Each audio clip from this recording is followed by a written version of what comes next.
Gearing up for the big day? Here are 5 tips to set you up for success. Number 1. You want to get in, so make sure you bring your ID. They will check it.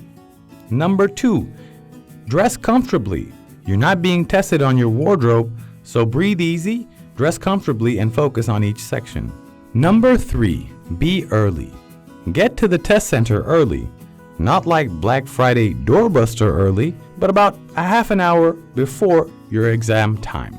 If you're too late, you might not be allowed in and could lose your testing fee.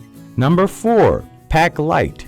You'll have an on-screen calculator and erasable noteboards to use during the test, but cell phones and other personal items such as handbags, backpacks, and keys will need to be stored outside the testing room. Number 5.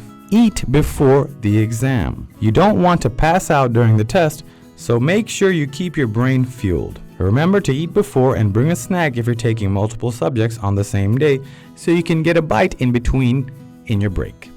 Want more info about your GED exam? Visit us at Pi International Education or on our e-learning platform at mypibd.com. Located conveniently at Dhanmondi, Siddeshwari, Banani, and Uttara.